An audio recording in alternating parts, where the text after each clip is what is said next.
So I've had the pleasure over the last few weeks of being out at some of our events. I've met quite a lot of advisors. I've been quite encouraged to just see how much marketing is actually going on. Pretty much every conversation I have with advisors starts with a simple question: where do I start?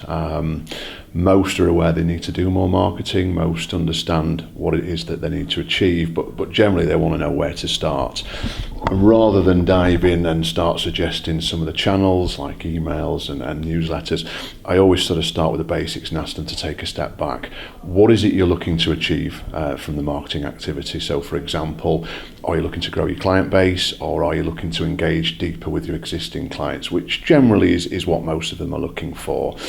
Once they appreciate exactly what it is they're looking to do, I always ask them to take a back to basics approach. Okay, who are those clients? How are they currently behaving? How are they interacting? How are they receiving communication? So are they on social media? If they are on social media, then I'm afraid you're going to have to be on social media. After all, that's where they're being influenced and that's where they're receiving communications. Are they receptive to receiving email?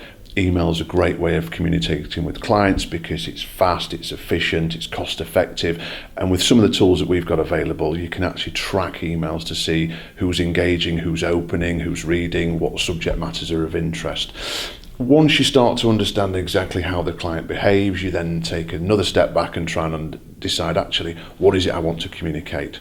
So for example, do you want to issue topical updates? And at the moment in our industry there's an awful lot of opportunity to do that.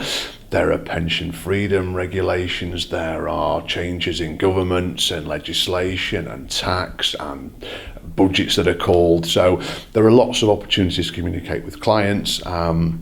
Beyond that, of course, there are just the standard opportunities to send out service announcements, changes in propositions, change in office, change in personnel, real personal things, just to ensure that the client has got your brand in front of them at all times. I think it's fair to say SimplyBiz Group is more committed than ever before in supporting advisors with their marketing efforts. And we do that on two fronts. First of all is we kind of share our knowledge and expertise, and that's not an arrogant thing. We have a team of about half a dozen people who've been in the industry for quite a long time, and between us have got quite a lot of experience in marketing. So what we want to do is to pass on our experiences. You think about the changes in the dynamics of communication over the last 3 or 4 years. We've moved away from a lot of traditional marketing into a lot of new media, things like social media. Even basic websites have moved on an awful long way since we started. So I think it's important that we can ensure that we pass on our knowledge and expertise in those areas, and also down to the nth degree of actually helping advisors adopt and take on certain marketing elements. I think the second part is just providing access to tools, and these are tools that are easy accessible, easy to use, and are cost effective. The last thing you want as an advisor is to get ready to market, come down to actually implementing it and finding out you've got to put a lot of energy and resource behind it.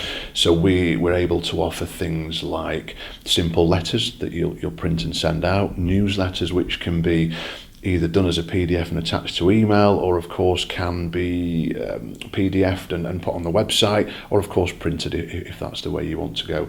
And again, I think the important element here is to make it accessible and affordable, so those who want to print understand there's a slight cost implication there, but that's what they want to do and their clients want to receive printed copies. The other things that we offer are websites, again massively important, and again we've made that as cost effective to effectively pick up and plug in, right the way through to guides, tax guides and various other elements that advisors can personalise, print and send out to clients. Websites. If you go back sort of 5 or 10 years, I think the question was always, should I have a website? And I'd like to think we've moved on from there now. I think it's very rare that I find an advisor or a firm who's actually asking me, should I have a website? I think it's more about how, what should the site be? But if you do go back to the fundamentals of why I think it does lead into the second point, ask yourself the question, how do you behave when you are looking to make a purchase? I think most of us would use the internet as a first source of reference. We want to look at the credibility of a firm. We want to look at what that firm offers. We want to look at how I can pay for a particular service or product, and I might want to compare with others of a similar nature. If you think about that, then think about what today's consumer does. They're going to want a website that's accessible. And that brings me to the point around optimization. Back in April, Google made some changes to how they rank websites through the search facilities. And if your site is not optimized for mobile use, then you're going to be penalized. The second element is making sure content is relevant, it's fresh, it changes. It's no good having a site as an advisor that doesn't change with the times, and I think we all appreciate the times are moving at quite a pace at the moment. If your site is not able to reflect changes in legislation and products and markets, then I think that would mean the end recipient's going to probably question your credibility. All of that sounds good, but as an advisor, especially with limited resources and perhaps funding, you may find yourself questioning, how do I have a website? I do unfortunately hear a lot of horror stories of advisors paying considerable amounts of money for a site to find it isn't changed. Any changes need more money, the running costs escalate, and you're in the predicament of, well, I've paid the money up front, what do I do now? What we can do at SimplyBiz is offer a master template, for want of a better expression, that has got multiple pages, multiple facilities, plugins, calculators, lots of visual opportunities to change the site. Again, that often brings out the question from advisors, well, how different is that going to be from the guy down the street? The question is as much as you want it to be.